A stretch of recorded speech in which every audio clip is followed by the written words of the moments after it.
Welcome to exam विवेचना। तो दोस्तों, जैसा कि आपको पता है, हम अपने चैनल पर डिस्कस कर रहे हैं एलटी टेट के लिए 1000 अति महत्वपूर्ण प्रश्नों की सीरीज़। तो इस वीडियो से पहले भी हमने इसके बहुत से पार्ट्स को डिस्कस करा है। अगर अभी तक आपने उन्हें नहीं देखा है तो भी आप प्लेलिस्ट का लिंक चेक करिए। प्लेलिस्ट कहाँ पर मिलेगी आपको? ये मिलेगी आपको डिस्क्रिप्शन बॉक्स में, ठीक है। सारे के सारे पार्ट्स देखिए, तभी आपको इसका आनंद आएगा। कैसे प्रश्न पूछे जा रहे हैं, क्या लेवल है, ये वहाँ पर जाकर ही आपको पता चलेगा, ठीक है। इसके पश्चात देखिए, अगर अभी तक आप हमारे व्हाट्सएप और टेलीग्राम ग्रुप के साथ नहीं जुड़े हैं तो उनके लिंक भी आपको डिस्क्रिप्शन बॉक्स में अवेलेबल करवा दिए गए हैं, उनको भी आप ज्वाइन कर सकते हैं। फ्री पीडीएफ इत्यादि वहाँ पर सेंड की जाती रहती हैं, ठीक है। बाकी वीडियो को शुरू करने से पहले आपको अवगत करवा देता हूँ। बहुत से बच्चे एलटी टेट के ऐसे छूट गए थे जो पिछले बैच में एनरोल नहीं हो पाए थे। तो देखिए, जैसा कि पता है जून जुलाई में आपकी टेट की परीक्षा होगी, उसी को ध्यान में रखकर हमारी टीम के द्वारा एलटी टेट का न्यू बैच चलाया जा रहा है, ठीक है। एक बैच हमारा कंप्लीट होने वाला है, तो इसी को ध्यान में रखकर एक और बैच चलाया जा रहा है। जो भी इंटरेस्टेड कैंडिडेट होगा तो 1 अप्रैल से पहले 8293121229 यहाँ पर व्हाट्सएप करिए, यहाँ पर संपर्क करिए। अगर आप इस बैच में एनरोल होना चाहते हैं तो 1 अप्रैल से पहले इससे संबंधित सारी जानकारी लीजिए। कोई भी जानकारी होगी यहाँ पर आपको इस नंबर पे आपको अवेलेबल करवा दी जाएगी, ठीक है। 1 अप्रैल से हमारा न्यू बैच शुरू होने वाला है। 31 मार्च तक आपको इसमें एडमिशन लेनी होगी, एनरोलमेंट लेनी होगी, तभी आपको इसमें एडमिशन दी जाएगी, ठीक है। कोई भी क्वेरी रहती है तो आप इसी नंबर पे संपर्क करिए, व्हाट्सएप करिए। आपके सारे जो भी आपके क्वेश्चन होंगे उनको सॉल्व कर दिया जाएगा, ठीक है। ज़्यादा समय न लेते हुए शुरू कर देते हैं लेक्चर को। देखिए, तो पहला प्रश्न यहाँ पर पूछा गया है 101। इससे पहले के जितने पार्ट है वो हमने डिस्कस कर लिए थे 100 तक प्रश्नों को, ठीक है। तो देखिए, पूछा गया है प्रश्न संख्या 101। क्या पूछा गया है इसमें? तो पूछा यहाँ पर ये गया है, भक्ति काल की अवधि क्या है? तो आपके समक्ष यहाँ पर 4 विकल्प दिए गए हैं। इनमें से जो सही विकल्प हो जाएगा 101 का, तो वो हो जाएगा विकल्प सी। 1375 विक्रम संवत से लेकर 1700 विक्रमी तक भक्ति काल की समय सीमा स्वीकार की गई है आचार्य रामचंद्र शुक्ल के द्वारा, ठीक है। ये ध्यान रखना है।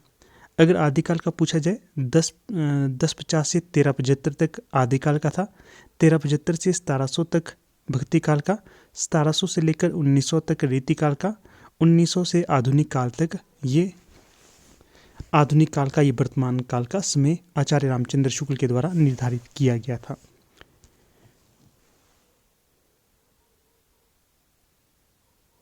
इसके पश्चात अगला प्रश्न यहाँ पर ये पूछा गया है 102। शिव सिंह सरोज के प्रकाशन का क्या वर्ष है? तो 4 विकल्प दिए गए हैं, इनमें जो सही हो जाएगा तो वो हो जाएगा विकल्प बी। जो शिव सिंह सरोज है, शिव सिंह सिंगरकृत, तो इसका प्रकाशन वर्ष हो जाएगा सन 1883। जो शिव सिंह सरोज है, इसे किसी भी हिंदी लेखक के द्वारा हिंदी ही भाषा में लिखा गया पहला ग्रंथ स्वीकार किया जाता है, ठीक है। इसके पश्चात अगला प्रश्न देखिएगा 103। नागरी प्रचारणी पत्रिका का प्रकाशन काशी से कब आरंभ हुआ था? तो 103 का जो सही विकल्प हो जाएगा विकल्प ए 1896। यहाँ पर पत्रिका की बात की जा रही है, जो नागरी प्रचारणी सभा की नहीं। कई बच्चे इसको 1894 1893 कर देते हैं, ये गलत हो जाएगा। जो 1893 था वो नागरी प्रचारणी सभा की स्थापना 1893 है। उसके पश्चात इस सभा के द्वारा 1896 में इस पत्रिका का प्रकाशन काशी से, कहाँ से? काशी से निकाला गया था। ये तिथि भी महत्वपूर्ण रहेगी।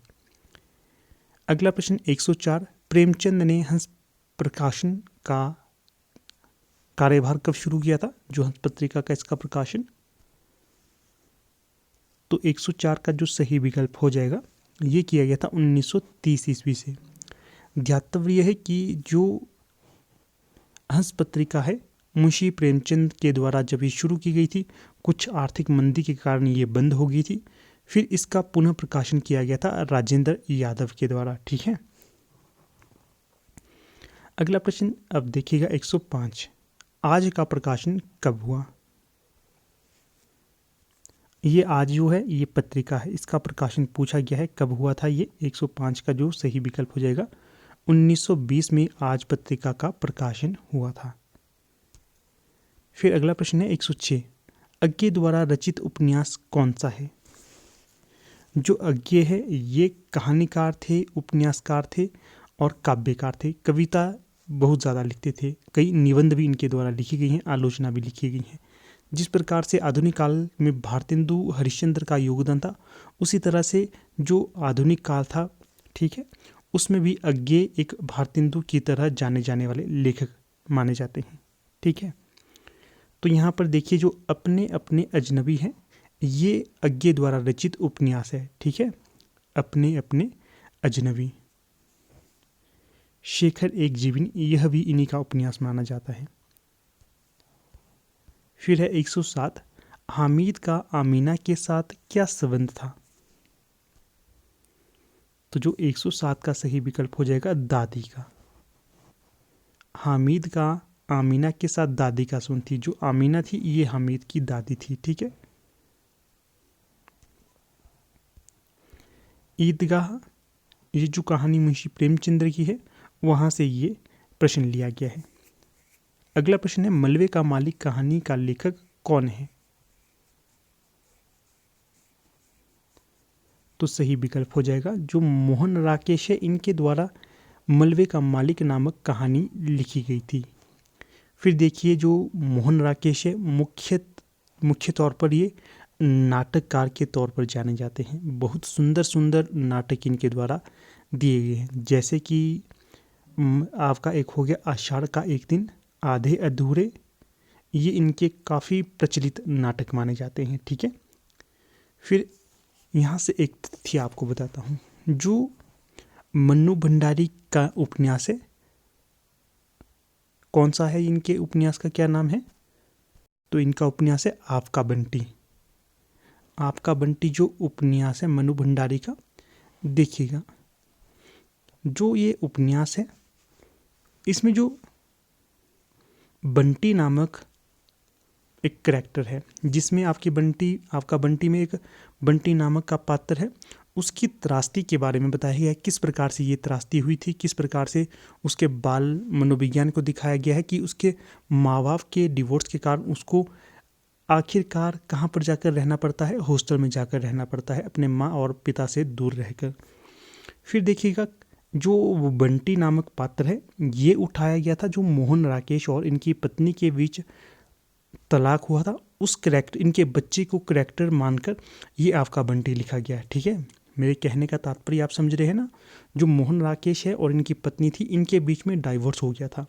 जब डाइवोर्स हो गया तो जो मन्नू भंडारी और राजेंद्र यादव है, इन्होंने सोचा क्यों ना हम इनके आधार पर एक उपन्यास की रचना करें जो एक सत्य घटना पर आधारित हो। ठीक है, मुझे लगता है शायद आपको ये तथ्य ना पता हो, इसीलिए आपको बता रहा हूँ। अगर आपको ऐसे ही तथ्य और जानने हो तो आप मुझे कमेंट करके यस यस सभी लिखा करें। जितने ज़्यादा यस मुझे प्राप्त होंगे, इस तरह के अनोखे अनोखे तथ्य मैं आपके साथ साझा करूँगा। ठीक है, जो आपको बुक्स में बहुत ही कम देखने के लिए मिलते हैं। ये सब आपके कमेंट पर निर्धारित रहेगा। अगर अच्छे कमेंट मिलते हैं तो मैं अवश्य इसको, इस तरह के तथ्य जो नए नए होंगे आपके साथ शेयर करता रहूँगा। फिर अगला प्रश्न देख लेते हैं। अगला प्रश्न क्या है, 112, उल्टा चलेंगे यहाँ से ऊपर को। यशपाल का जन्म कहाँ हुआ था।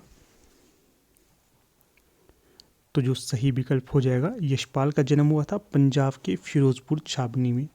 सही विकल्प बी। यशपाल हिंदी साहित्यकार, नाटककार तो नहीं, उपन्यासकार कहेंगे, इनके तौर पर जाने जाते हैं। काफ़ी अच्छे अच्छे उपन्यास इनके द्वारा लिखे गए हैं, जिसमें झूठा सच काफ़ी ज़्यादा प्रचलित है।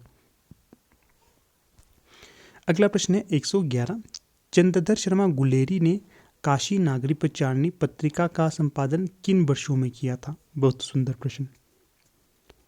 तो 111 का जो सही विकल्प हो जाएगा, तो ये हो जाएगा विकल्प सी, 1920 से लेकर 1922। अगला प्रश्न 110, बालमुकुंद गुप्त की प्रसिद्ध रचना इनमें से कौन सी है? तो 110 का जो सही विकल्प हो जाएगा शिव शंभू का चिट्ठा, विकल्प बी। फिर नंद और सुंदरी किस नाटक के पात्र हैं?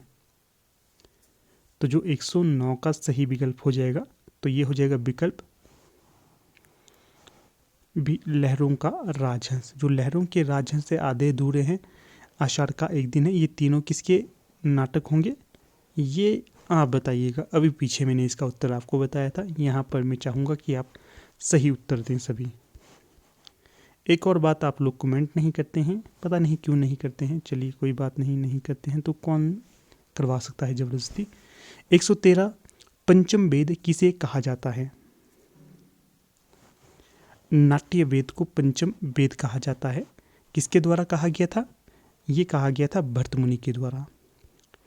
अगला प्रश्न 114 भारतीय टेलीविजन को दूरदर्शन का नाम कब दिया गया? तो 114 का सही विकल्प हो जाएगा डी। इनमें से कोई भी तिथि यहाँ पर सही नहीं होगी। फिर अगले प्रश्न की ओर रुख करते हैं। अंधों का रंगमंच किसे कहा जाता है? तो अंधों का रंगमंच कहा जाता है रेडियो नाटक को। सी सही विकल्प हो जाएगा यहाँ। फिर अगले प्रश्न की ओर रुख करते हैं। 116 नाटक नट लोगों की कला का नाम है, किसने कहा ये विकल्प या कथन? तो जो सही विकल्प हो जाएगा 116 का, तो ये कहा गया था भारतेंदु हरिश्चंद्र के द्वारा। मोस्ट इंपॉर्टेंट प्रश्न रहेगा ये।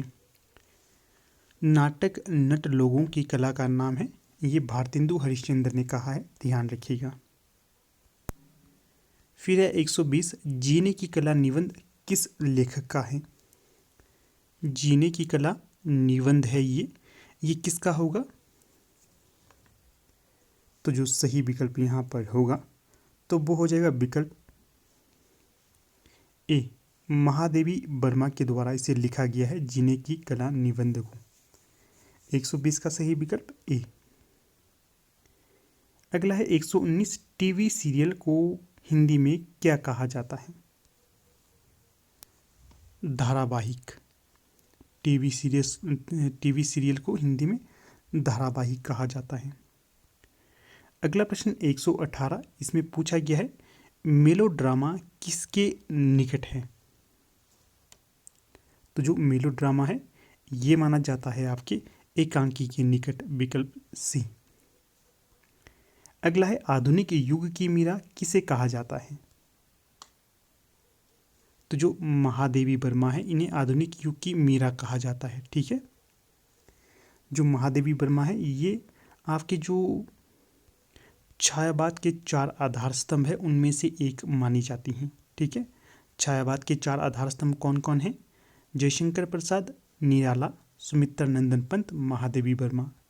इसके पश्चात यहाँ पर देखिएगा जो ये प्रश्न पत्र है एलटी टेट का ही है, इसमें अब जीके सेक्शन पूछा गया है। ये जितने भी प्रश्न पत्र होंगे आपके लिए लाया हूँ, 1000 प्रश्न नाम तभी मैंने ये बनाया हुआ है। ठीक है, तो ज़्यादा से ज़्यादा देखिएगा, अपना लाभ उठाते रहिए, इसी से आपका लाभ मिलेगा। जितना ज़्यादा देखेंगे उतना आपको लाभ मिलेगा। अगला प्रश्न है 121, इसमें क्या पूछा गया है? कुल महाद्वीप कितने हैं? तो जो कुल महाद्वीप होंगे 7, सी सही विकल्प हो जाएगा यहाँ। अगला है 122, पर्ल हार्बर किस देश का नौसैनिक अड्डा है? संयुक्त राज्य अमेरिका का होगा ये नौसैनिक अड्डा, पर्ल हार्बर। अगला है सूर्य चढ़ते सूर्य का देश निम्न में से किसे कहा जाता है? तो 123 का सही विकल्प हो जाएगा जापान को कहा जाता है ये। अगला है 124, भारत छोड़ो आंदोलन 1942 का प्रस्ताव कांग्रेस ने कहाँ पारित किया?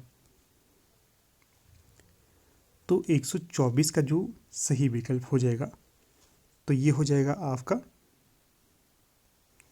वर्धा में।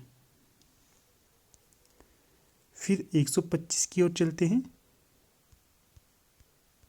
असहयोग आंदोलन कब वापस लिया गया था?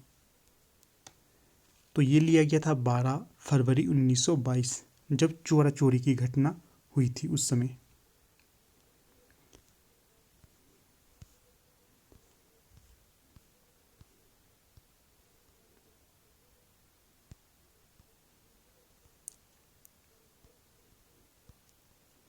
अगला प्रश्न 126, निम्न में से कौन सा बंदरगाह शहर सिंधु घाटी सभ्यता में था?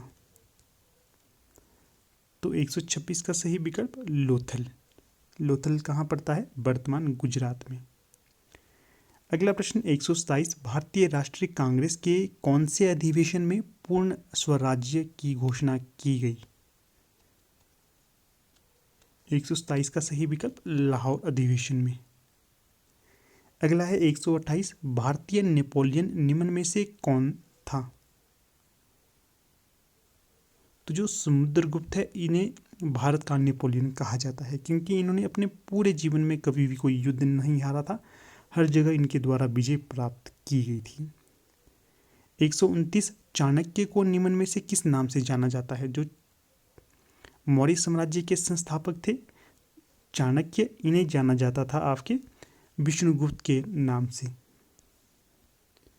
फिर अगला प्रश्न 130, बुडापेस्ट किस देश की राजधानी है? तो ये हो जाएगी आपकी हंगरी की राजधानी। इंदिरा पॉइंट स्थित है, तो कहाँ पर इंदिरा पॉइंट स्थित होगा?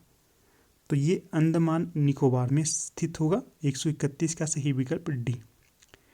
अगला प्रश्न 132, हर्षवर्धन के शासनकाल में कौन सा चीनी यात्री भारत आया था? तो 132 का सही विकल्प यहाँ पर हो जाएगा ह्वेन सांग। ये जो हर्षवर्धन के शासनकाल में भारत आया था, चीनी यात्री था। अगला है 133, भारत का बिस्मार्क कौन था? तो भारत का बिस्मार्क कहा जाता है सरदार पटेल को। जो बिस्मार्क था, इसने अपने देश में एकीकरण की स्थापना की थी। बहुत से ऐसे राज्य इसके देश में थे जो छिन्न भिन्न हो गए थे। फिर इसने वहाँ पर एक ऐसी पॉलिसी चलाई जिससे सारे के सारे इनके जो छोटे छोटे प्रांत थे वो एकत्र हो गए थे। इसी को आधार मानकर जो भारत में सरदार पटेल थे, इन्होंने देखिए कितनी सारी रियासतें थी भारत में, उन सभी का एकीकरण किया, तभी इनको ये नाम प्रदान किया गया था या उपाधि प्रदान की गई थी। 133 का सही विकल्प सी। अगला है 134, त्रिपिटक किस का पवित्र ग्रंथ है? तो सही विकल्प हो जाएगा 134 का बौद्धों का त्रिपिटक प्रसिद्ध ग्रंथ हो जाएगा या पवित्र ग्रंथ हो जाएगा।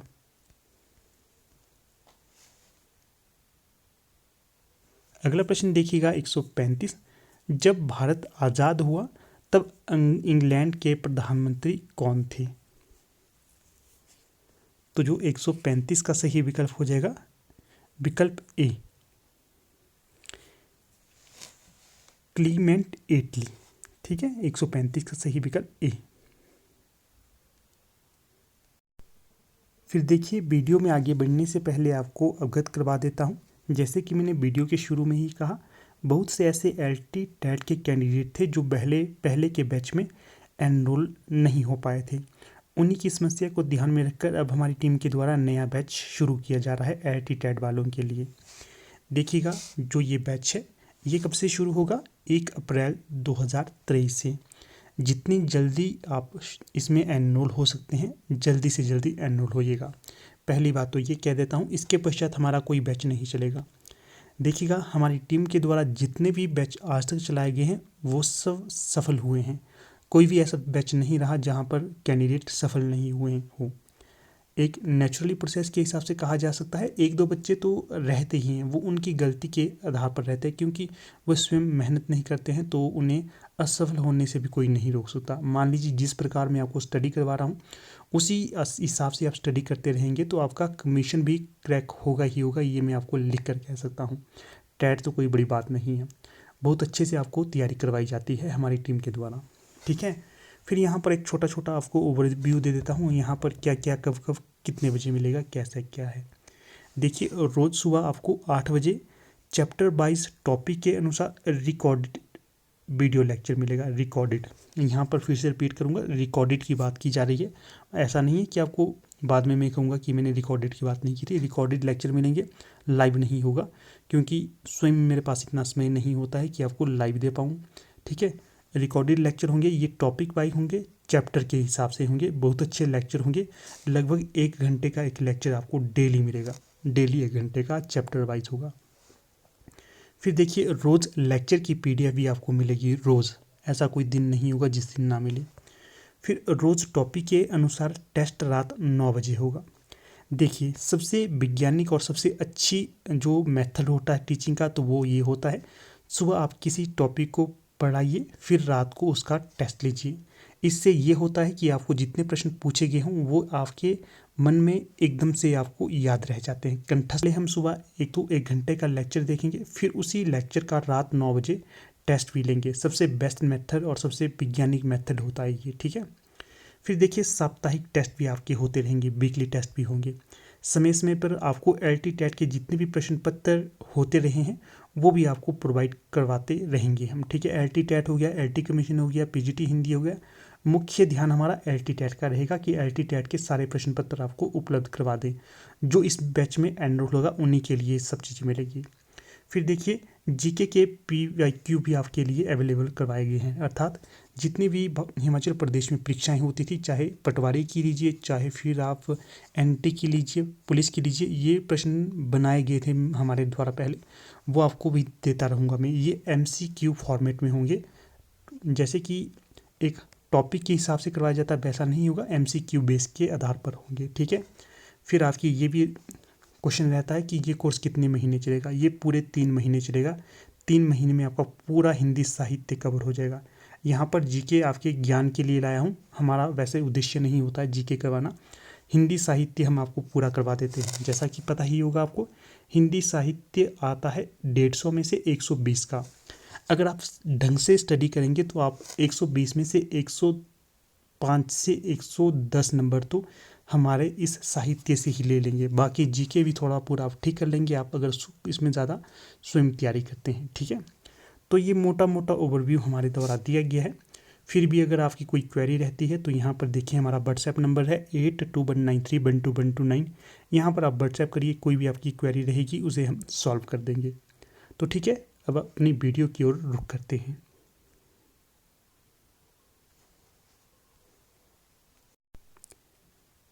फिर देखिए, अगला प्रश्न है 136, सिरमौर का बालासुंदरी मंदिर कहाँ पर स्थित है। सिरमौर का बालासुंदरी मंदिर पूछा गया है, कहाँ पर स्थित होगा ये। तो नॉर्मल सी बात है, त्रिलोकपुर में। यह सिरमौर में ही त्रिलोकपुर। अगला प्रश्न 137, जो जिला दर्रा किसके बीच स्थित है। तो सही विकल्प जो हो जाएगा, तो ये हो जाएगा विकल्प ए, कश्मीर घाटी और लद्दाख में। अगला प्रश्न है 138, सारक की स्थापना कब हुई थी। तो सही विकल्प यहाँ पर हो जाएगा विकल्प सी, 1985 में सारक की स्थापना हुई थी, याद रखिएगा इसको। अगला प्रश्न 139, थोड़ा सा दिखाई नहीं दे रहा है ये प्रश्न, आगे पीछे हो गए हैं क्या। 138, हाँ आगे पीछे हो गए होंगे, नहीं ये PDF रिपीट हो गई है। 139, किस भारतीय राजा ने सिकंदर का विरोध किया था।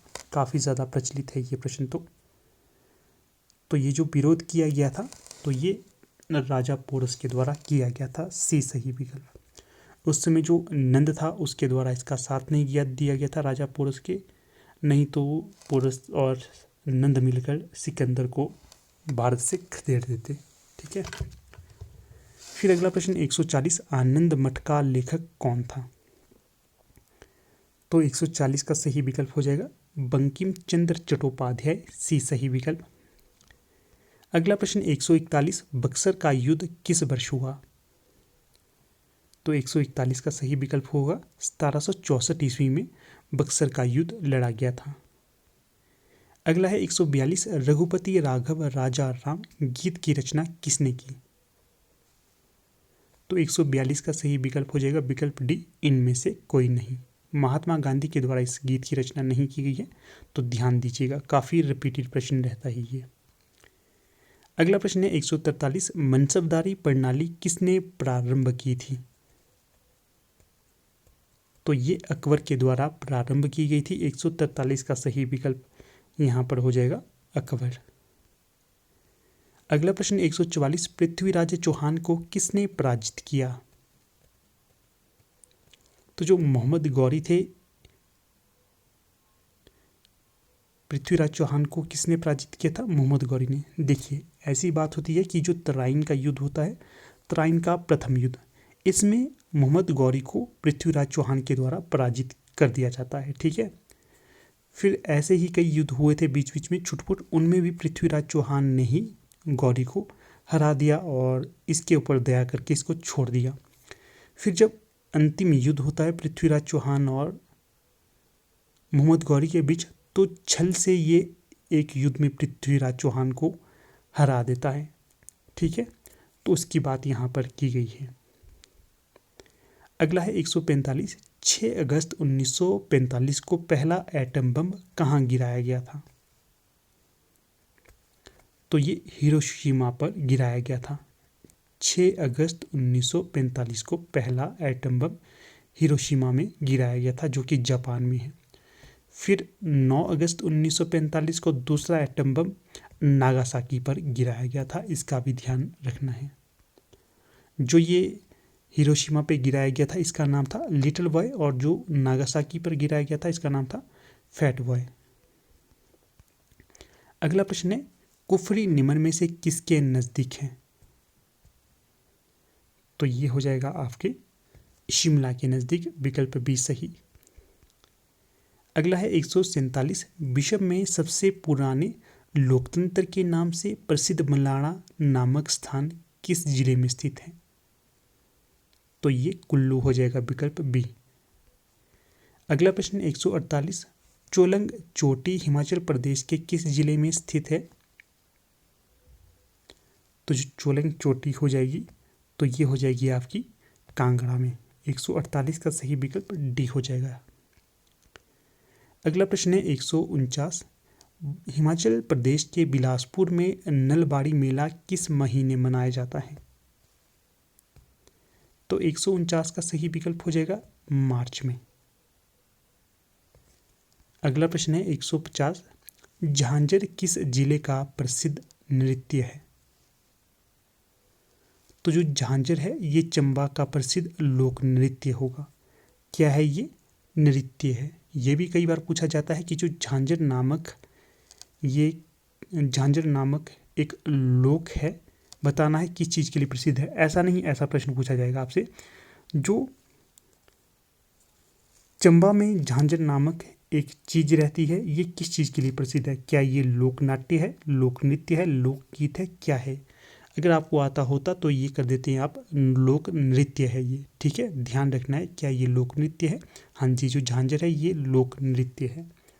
तो देखिए दोस्तों, इस प्रकार से आपके लिए हमने छोटे छोटे तथ्यों के साथ काफ़ी सारे तथ्य यहाँ पर प्रस्तुत किए गए।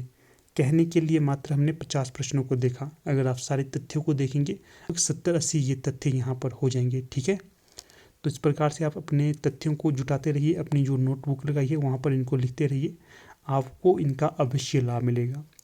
कहने के लिए मात्र 1000 तथ्य या 1000 प्रश्न की ये सीरीज़ लाए हैं। अगर आप इनको नोट करते रहेंगे तो ना जाने कितने ही तथ्य यहाँ से बन जाएंगे और आपको परीक्षा के अंतिम समय में रिवीजन हेतु बहुत ज़्यादा महत्वपूर्ण साबित होंगे ये। ठीक है, तो चलिए अब यहाँ पर अपनी वीडियो का समापन कर लेते हैं। आप लोग वीडियो के अंत तक बने रहे, इसका बहुत बहुत धन्यवाद। साथ में देखिए, जो एनरोल होना चाहते हैं आपके नियर डियर या आप स्वयं, तो जल्द से जल्द एनरोल होइएगा। इसके पश्चात हमारे टीम के द्वारा कोई बैच शुरू नहीं किया जाएगा। LT-TET के लिए ये लास्ट बैच रहेगा, क्योंकि उसके पश्चात स्टडी के लिए समय नहीं बचेगा। ठीक है, 3 मंथ आधार में लेकर हम चले हुए हैं। तो ठीक है, अब यहाँ पर वीडियो का समापन कर लेते हैं। धन्यवाद।